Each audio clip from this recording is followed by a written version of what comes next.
Cool. Well, good morning. My name is Todd Beardsley, obviously.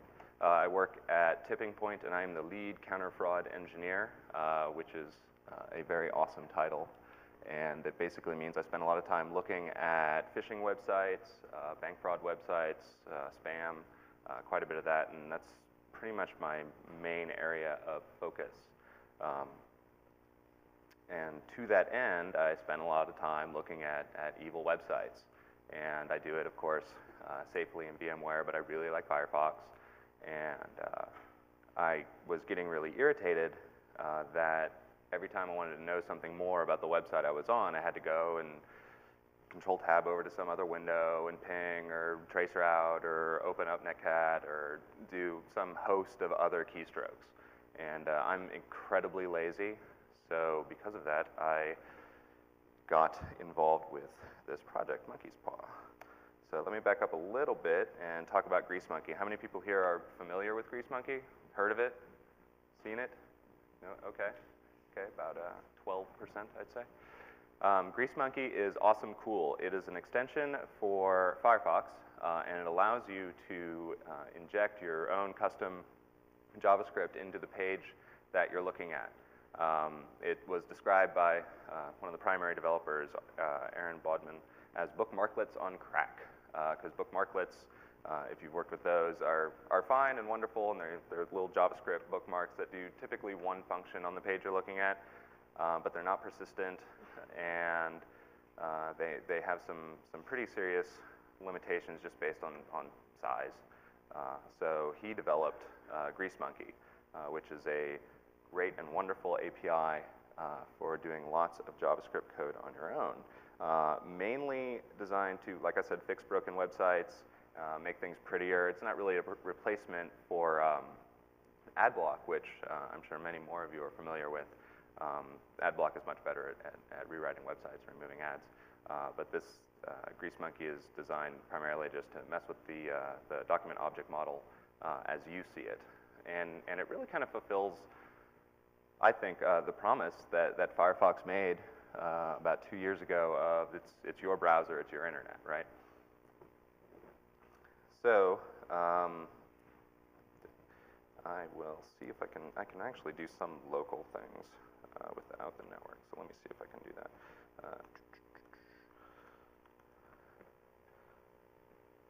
So as an example, where am I? So this is an example user script. As you can see, it looks an awful lot like JavaScript. Is the resolution okay? Yeah. And so essentially what this guy does is that it detects if an image on a website is foreign to the site that you're looking at. It's pretty standard. And all this guy does is determine that it's foreign based on the source of the image, and if it is foreign, it'll re-render it with an added style of a dotted red outline. And unfortunately, I can't get any foreign images right now because network's down. So, and it also re-renders the title, so when you mouse over it, it'll tell you what the real source is, what the previous alt text was, and space permitting. It'll give you the width and height. Pretty basic stuff. This is generally the kind of thing that Greasemonkey was designed for. However, as soon as I got involved in it, I decided that this Greasemonkey would be really cool as a security tool because you can do things like, I'm going to skip the platypus stuff right now, unfortunately.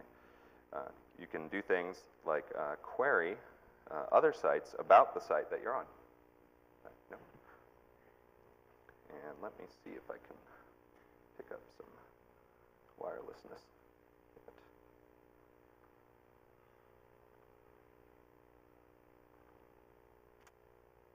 I apologize.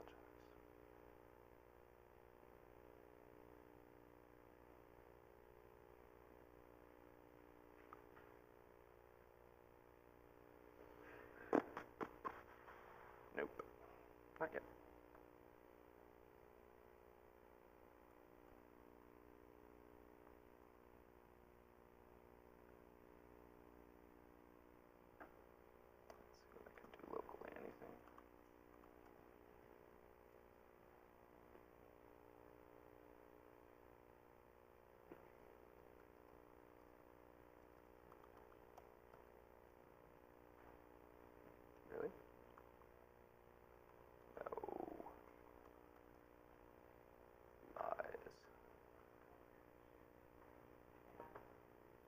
who say it ain't so?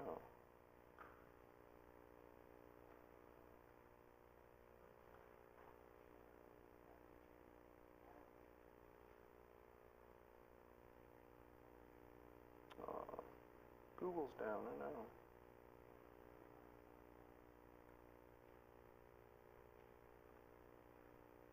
Come on. Thank you.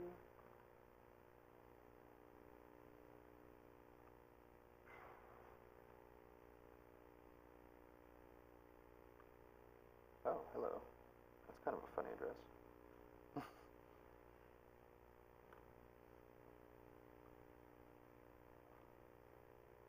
try that again, shall we?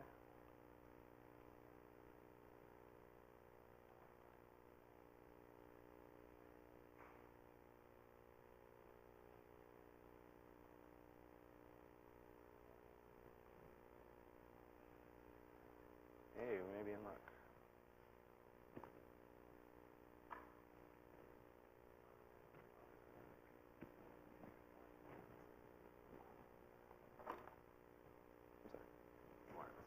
Oh, yes.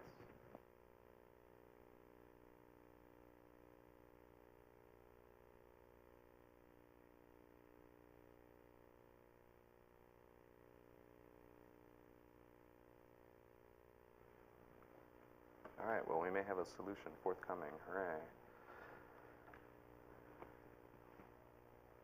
Anyway, I'll talk a little bit more about Grease Monkey in the meantime. So this guy is Grease Monkey, and this is all my Grease Monkey scripts. Basically, what Grease Monkey does, I think I've gone over that, but it doesn't interact directly with the page that you're looking at, so it is fairly secure.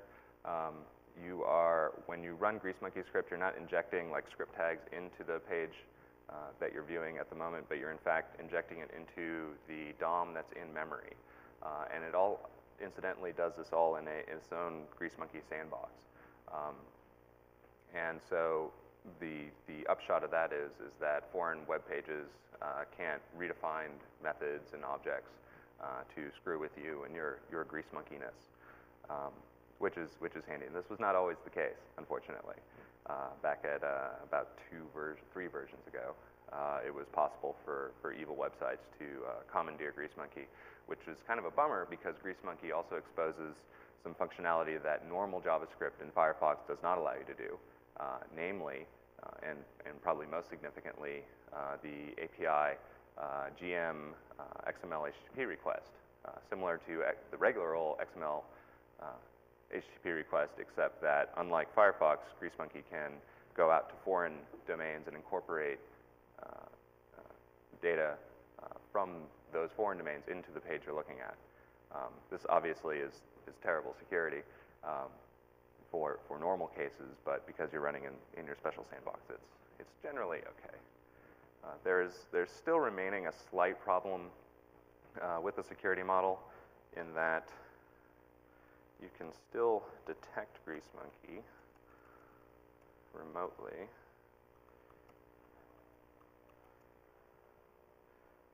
Like if I go to a user script here, it draws, actually that's kind of hard to read. It draws this little pop down in your window. It's actually popped down from the Chrome, and so it does make your total window size slightly smaller.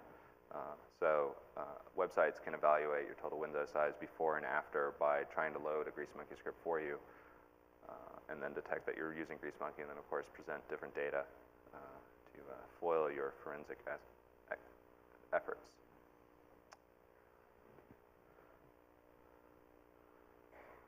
So let me bop through just the feature set here. I don't think I'm going to be able to demo anything, but that's unfortunate. In your book, if the slides are correct, where Grease Monkey lives, or where Monkeyspaw lives, and where Grease Monkey lives.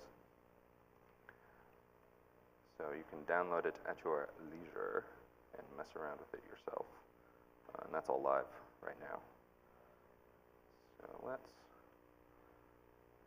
go over some of the feature sets. So with Monkeyspaw, I do end up drawing a console, and I can actually demo that somewhat.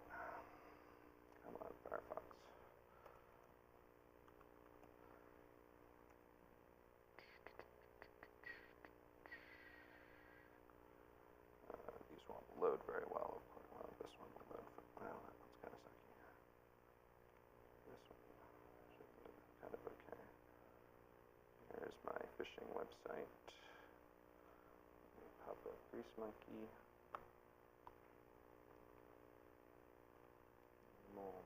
And Grease Monkey can also act locally too. You don't need. So I'll go ahead and load that. And so now in my page, and let's pretend this is out on the internet, I have this console down here. And I have a bunch of options now, what I can do with this guy.